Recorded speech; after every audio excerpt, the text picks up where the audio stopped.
Gold trusted gold buyers మీరు తాకట్టు పెట్టిన బంగారాన్ని విడిపించి ఈ రోజు ఉన్న మార్కెట్ ధరకు కొనబడను.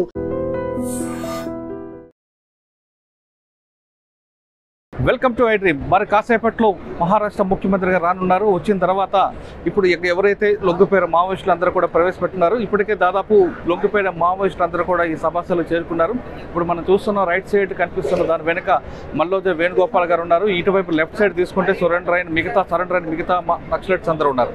ముఖ్యమంత్రి గారు వచ్చిన వెంటనే ఈ స్టేజ్ మీద కూర్చోబెట్టిన తర్వాత ఆయనతో పాటు మహారాష్ట్ర డీజీ గారు, మహారాష్ట్ర ఇంటెలిజెన్స్ డీజీతో పాటు గచ్చిరోలి ఎస్పీతో పాటు పోలీస్ పలువురు అధికారులతో కూడా స్టేజ్ మీదకి వస్తారు. వచ్చిన తర్వాత మల్లోజ వేణుగోపాల్ గారు పిలిచి అక్కడ కూర్చోబెట్టిన తర్వాత ఆయన ఎందుకు ఉద్యమంలోకి వెళ్ళారు, ఉద్యమం నుంచి బయటికి ఎందుకు రావాల్సి వచ్చింది, ప్రస్తుతం పార్టీలో జరుగుతున్న కార్యక్రమాలు ఏంటి, పార్టీకి ప్రజలకి దూరం అవ్వడానికి కారణం ఏంటి, ఇటీవల పార్టీ చేసిన తప్పులు ఏంటి, ఆ తప్పుల్లో అతను కూడా భాగస్వామి అయినట్టుగా గతంలో 22 పేజీలు లేఖ రాశారు. ఆ లేఖ ఎవరి ద్వారా రాశారు అంటే టోటల్గా కొన్ని అనుమానాలు ఉన్నాయి. కాబట్టి అనుమానాలు అన్నింటినీ విడిచిపెట్టి ఏ అనుమానాలు ప్రజా సంఘాలు కానీ ప్రజలు కానీ అనుమానాలు వ్యక్తం చేస్తున్నారో అవన్నింటినీ కూడా నివృత్తి చేయడానికి మల్లోజ వేణుగోపాల్ గారు మాట్లాడతారు. ఇప్పుడు మనం చూస్తున్న క్రౌడ్ అంతా కూడా ముఖ్యమంత్రి గారు వస్తారని తెలిసి గచ్చిరోలి ప్రజలందరూ కూడా వచ్చారు. వాళ్ళతో పాటు నేషనల్ మీడియా కూడా పూర్తిగా రావడం జరిగింది. రీజనల్ మీడియాతో పాటు నేషనల్ మీడియా కూడా వచ్చింది.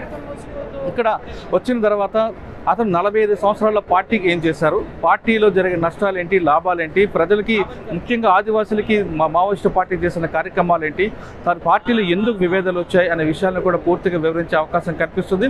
అన్నిటికన్నా ఇంపార్టెంట్ ముఖ్యమంత్రి గారు మాట్లాడి అమిత్ షా గారు చేస్తున్న మార్చి 31 సరికి పార్టీని పూర్తిగా కొలాప్స్ చేస్తారు, పార్టీని పూర్తిగా మావోయిస్టు పార్టీ లేకుండా చేస్తామని చెప్పారు. కాబట్టి దానికి అనుగుణంగా ఏం చేస్తారు, మహారాష్ట్ర ప్రభుత్వం చేస్తున్న సరెండర్ పాలసీ ఏ విధంగా ఉంది, వచ్చి లొంగిపోయిన వాళ్ళకి ఏ విధంగా ఆదుకుంటారనే విషయం కూడా ముఖ్యమంత్రి దేవేంద్ర ఫడ్నవీస్ గారు చెప్తారు. దాదాపు 6 కోట్ల రూపాయల రివార్డు ఉన్న నేపథ్యంలో వాళ్ళందరూ కూడా రివార్డులు కూడా ఇచ్చే అవకాశం కనిపిస్తుంది. ఇప్పుడు గచ్చిరోలిలో ఇక్కడ సరెండర్ కాలనీ ప్రత్యేకంగా ఒక కాలనీ కూడా కట్టారు. ఇంతవరకు గచ్చిరోలి మహారాష్ట్ర ప్రాంతంలో ఎవరైతే సరెండర్ అయ్యారో వాళ్ళందరూ కూడా అక్కడే నివాసాలు కల్పించడం అటువంటి కార్యక్రమాలు చేశారు. మన తర్వాత కూడా సరెండర్ కాలనీ కూడా మీకు అందరూ చూపిస్తాను. ఇప్పటికే మల్లోజ వేణుగోపాల్తో పాటు ఇటీవల సరెండర్ అయిన గిరిధర్ గారు కూడా అక్కడే ప్రస్తున్నారు. దీనికి ప్రధానంగా మల్లోజ వేణుగోపాల్ గారు ఇక్కడ రావడానికి ప్రధాన కారణం ఇటీవలే మల్లోజ వేణుగోపాల్ గారి భార్య కూడా సరెండర్ అయ్యారు. కాబట్టి దాంతో ఆయన రాకకి ఈజీ అయినట్టు తెలుస్తుంది. మంగళవారం రాత్రి అంటే సోమవారం రాత్రి ఎప్పటి నుంచో టాక్స్ నడుస్తున్నాయి. కానీ సోమవారం రాత్రి మల్లోజ వేణుగోపాల్తో పాటు మరో 60 మంది లొంగిపోతారని ఇన్ఫర్మేషన్ రావడంతో ఇప్పుడు గచ్చిరోలిలో మనం ఈ గచ్చిరోలి నుంచి దాదాపు 60 కిలోమీటర్ల లోపలికి వెళ్ళేసరికి ఒక గ్రామం ఉంది. ఆ గ్రామంలోకి వాళ్ళు రావడం, వాళ్ళందరినీ తీసుకొని వచ్చారు. నేనంతా కూడా పోలీస్ హెడ్ క్వార్టర్స్లో పోలీస్ ఆఫీసర్స్, సీనియర్ ఆఫీసర్స్ అందరూ కూడా మల్లోజులతో మాట్లాడిన తర్వాత ఈ విభేదాలు ఎందుకు వచ్చాయి, పార్టీ ఏం చేసింది ప్రజలకి, ప్రజలు ఏం కోరుకుంటున్నారు అనే విషయాలు పూర్తిగా చర్చించిన తర్వాతే ముఖ్యమంత్రి గారు ఆయన టైం ఇచ్చారు. దాంతో ఈరోజు ముఖ్యమంత్రి గారు 9:30 రావాల్సి ఉంది. మరి కాసేపట్లో ముఖ్యమంత్రి గారు వచ్చిన తర్వాత మల్లోజ వేణుగోపాల్తో పాటు మరో 60 మంది సరెండర్ చూపిస్తారు. అయితే కేవలం సరెండర్ చూపించి వాళ్ళకి కావాల్సిన రివార్డులు ఇవ్వడం కాకుండా వాళ్ళకి పునరావాసం కల్పించడంతో మహారాష్ట్ర ప్రభుత్వం ఏం చేస్తుంది, ఆ పథకాలు ఏ విధంగా ఉన్నాయి, ఇప్పటివరకు సరెండర్ అయిన వాళ్ళకి సరెండర్ పాలసీ ఎలా ఇంప్లిమెంట్ చేశారు, ఇంకా లోపల ఉన్న వాళ్ళు కూడా బయటికి రావడానికి ప్రభుత్వం ఏం చర్యలు చేపట్టారు కూడా ముఖ్యమంత్రి గారు వివరించే అవకాశం కనిపిస్తుంది.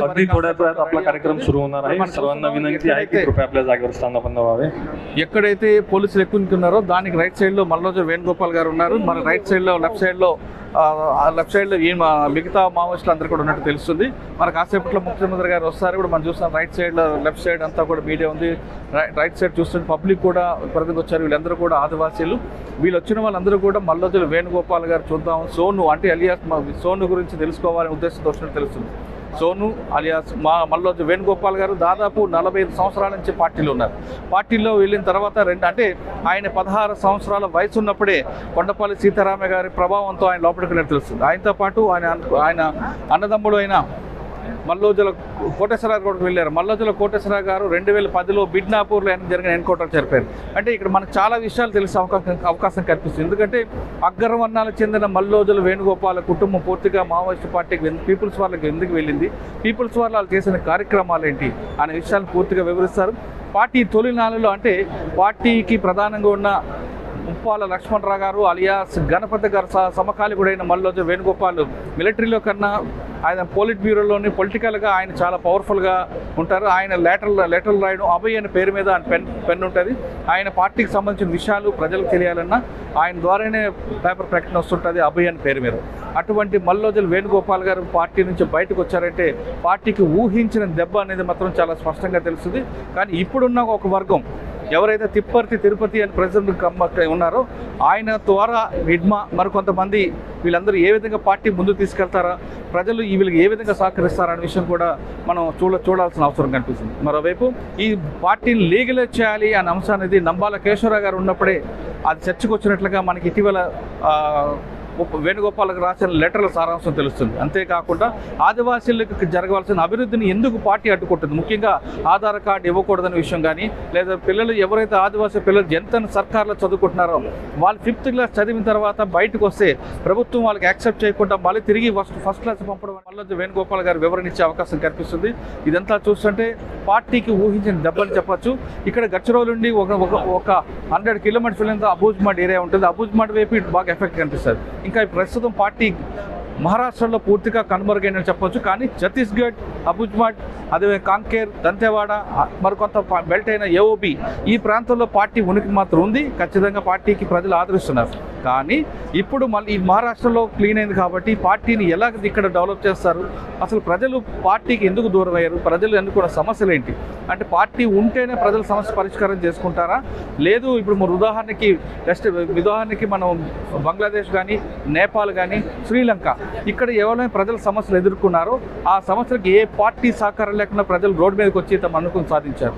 ఆ విధంగానే ఇక్కడ జరుగుతుందా, లేదా భారతదేశంలో ఉన్న ప్రజలు మరోసారి విప్లవం వైపు అవకాశం కనిపించట్లేదు కాబట్టి ఈ పరిస్థితుల్లో పార్టీని ఎలా ముందుకు తీసుకెళ్తారు, పార్టీకి ఉన్న లీగలైజ్ చేసి ప్రజల్లో వెళ్ళి వాళ్ళు అంటే పార్లమెంట్ ఎన్నికల ద్వారా ముందుకు వెళ్తారా అనే అన్ని పూర్తి అంశాలు కూడా ఇక్కడ మనం చర్చించే అవకాశం కనిపిస్తుంది. మరి కాసేపట్లో వేణుగోపాల్తో పాటు మరికొంత సరెండర్ అయిన 50 మంది వరకు, అందులో మహిళలు కూడా ఉన్నారు. వాళ్ళందరూ కూడా ఈ స్టేజ్ మీదకి వస్తారు. ఎందుకు సరెండర్ అయిన తర్వాత ప్రజల్లోకి ఎలా ఉద్యమాన్ని ముందుకు తీసుకెళ్తాం, పార్లమెంటరీ తరహాలో వెళ్తారా, లేదు బుల్లెట్ ద్వారా సాధించామని అనుకుంటారు. ఎందుకంటే సాయుధ పోరాటం పూర్తిగా విరమించారు కాబట్టి ఇప్పుడు పార్లమెంటరీ తరహాలో ఎలాగ ఎన్నికలకు వెళ్తారు, వాళ్ళకు ఉన్న లక్ష్యం ఏంటి, ఇంతవరకు ఉన్న ప్రజలు ఎన్నుకున్న ఏ విధంగా పంపించారు అనే విషయాలు కూడా పూర్తిగా చర్చించే అవకాశం ఉంది. కానీ మరొక ప్రధాన సమస్య కనిపిస్తుంది మల్లోజు వేణుగోపాల్ గారికి.